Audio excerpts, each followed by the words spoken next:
Duda, uno de los temas del día tiene que ver con un dictamen del fiscal general de la Nación. Estamos hablando del doctor Ricardo Sáenz.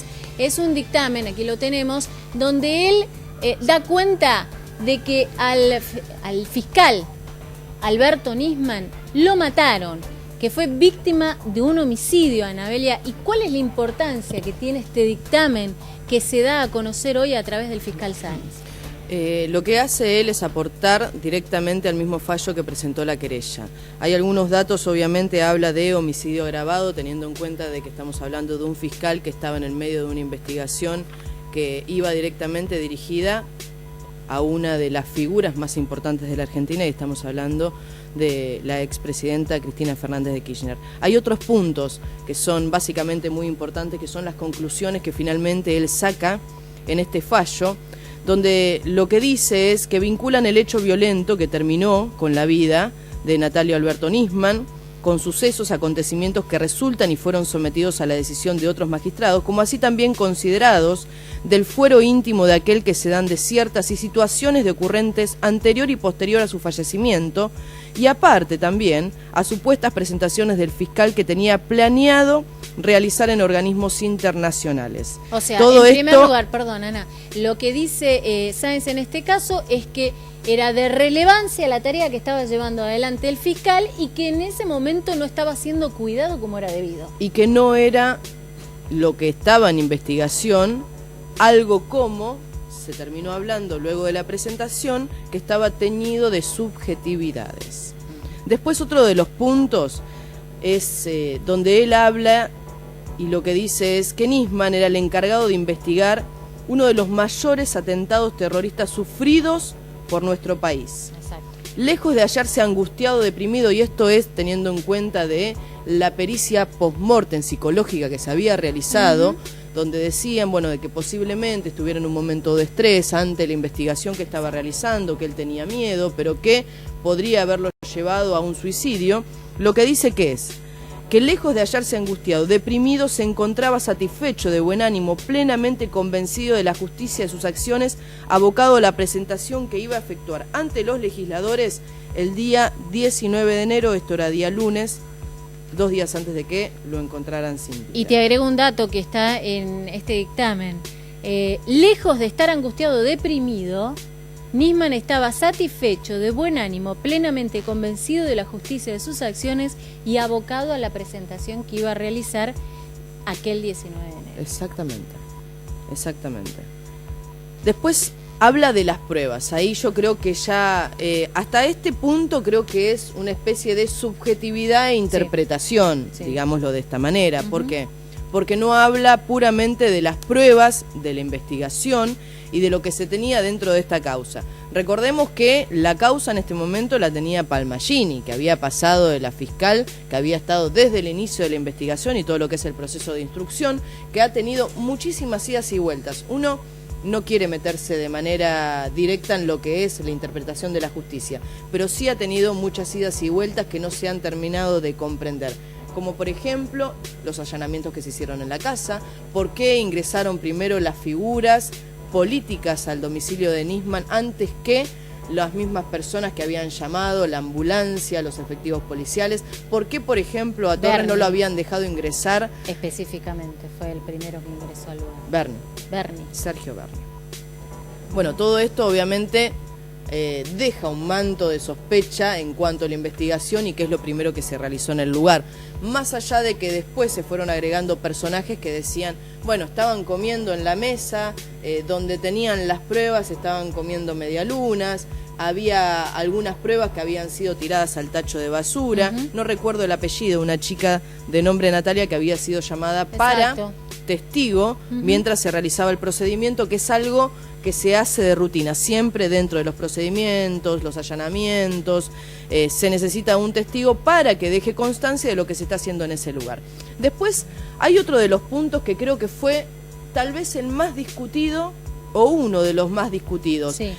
Hablemos de el residuo que debería haber quedado de pólvora en la mano de Nisman. ¿Por qué no quedó? No se hicieron bien los procedimientos, había muchas versiones. Una de ellas era que habían limpiado el arma, que habían limpiado la mano también. Otra de las versiones era que en realidad no dejaba rastros de pólvora. Lo cierto es que hubo 2 procesos dentro de el hallazgo de pólvora en la mano que nunca encontraron. Uno había sido electrónico y el otro había sido manual. El primero que habían efectuado había sido manual y dijeron, pudo haber existido algún tipo de error cuando nosotros realizamos el barrido en la mano ya sin vida de quien era Alberto Nisman. Lo cierto es que después, cuando se envía nuevamente a hacer este barrido electrónico sobre la mano de Nisman, ya ahí en ese momento sí es un barrido electrónico y no manual, no habían encontrado absolutamente nada, pero se hacía con las mismas pruebas que se habían tomado desde un primer comienzo. Entonces es muy difícil poder, o ellos decían, era muy difícil poder encontrar algo luego de que se habían tomado las pruebas y que ya en un primer momento no se había encontrado nada. Indiscutible en el arma que se había producido ante la muerte de Nisman, siempre deja residuos de disparo, aún después de 20 horas de disparada el arma. Mientras que en las manos de la víctima no se encontró ninguna partícula característica, no caben dudas, ya que no fue Alberto Nisman quien disparó el arma que le dio la muerte, lo que necesariamente llega a concluir que fue víctima de un homicidio. Ahora el otro punto más discutido había sido que habían ingresado al lugar, habían reacondicionado el cuerpo y habían incluso limpiado el departamento. Lo que dice Ricardo Sanz, y esto lo presentó ante la Cámara del Crimen, estamos hablando de la Cámara número 6, a ver si te resuenan Cámara Sexta, a ver, estos nombres. Decime. Marcelo Luchini, Mario Filosof y Rodolfo Argerich.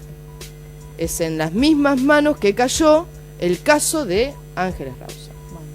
Ahora, digamos que esta presentación que hace el jefe de los fiscales, como es el caso de Sáenz, tiene que ser definida por la Cámara. O sea, esto no quiere decir que lo dicho por Sáenz da por cierto que Nisman fue asesinado, sino que esto tiene que ser ratificado por la Cámara. Y lo que se busca en este trayecto es que pase al fuero federal. Exactamente. Él lo que dice es, esto tiene que pasar al fuero federal, que ya se declaró incompetente. Porque ya intentaron, desde el mismo momento donde la ex mujer de Nisman, Arroyo Salgado, dijo, esto no está avanzando con la fiscal, por lo tanto yo necesito que pase al fuero federal. Porque estamos hablando de una figura pública que estaba investigando a quien era en ese momento el presidente de la nación, o la presidenta de la nación. Entonces debía pasar a un fuero federal. No quisieron, fueron estos recursos que se presentaron continuamente ante Palmagini y ante el tironeo, podemos decirlo de esta manera, que hubo entre la fiscal y entre Arroyo Salgado y en que pasara al fuero federal. Finalmente Palmagini es quien toma la investigación y avanza sobre todo esto. Bueno, en cuanto a lo que dice Ricardo Sanz, por lo que había ocurrido en el departamento, y después te cuento también que declararon nuevamente, porque había llamado a declarar Palmagini a los efectivos de seguridad que debían estar presentes y avisar ante cualquier aviso, o en este momento no tuvieron ningún resultado cuando intentaron comunicarse con Nisman y tenían que avisarlo de manera directa y nunca lo hicieron con sus jefes. Lo que dice es que los letrados finalmente, cuando ingresaron en el departamento de Nisman, creen que pueden haberlo limpiado. ¿Por qué? Bueno, esto explicaría por qué no encontraron huellas dactilares pertenecientes a personas distintas en el occiso que visitaron el departamento horas antes de su muerte. ¿Qué es lo que significa? Hubo muchas personas que ingresaron. Estaban los médicos, estaban incluso los fiscales, había un juez que se había hecho presente, estaban los familiares, estaba la madre de Alberto Nisman en ese lugar, y sin embargo no encontraron huellas digitales. Ni en el lugar, ni en el cuerpo tampoco. Bueno, todo esto son algunos de los puntos quizás más importantes que se presentó en este dictamen. Y como decías vos, esto es un dictamen que el fiscal lo que hace es, o debería ser, por lo menos en su mayoría, defender lo que es el proceso de instrucción, pero en el proceso de instrucción no hubo ningún tipo de hipótesis firme porque continúan manejando las tres: suicidio, suicidio inducido o asesinato. Entonces él lo que hace es correrse a un costado y decir, yo adhiero a las dos querellas.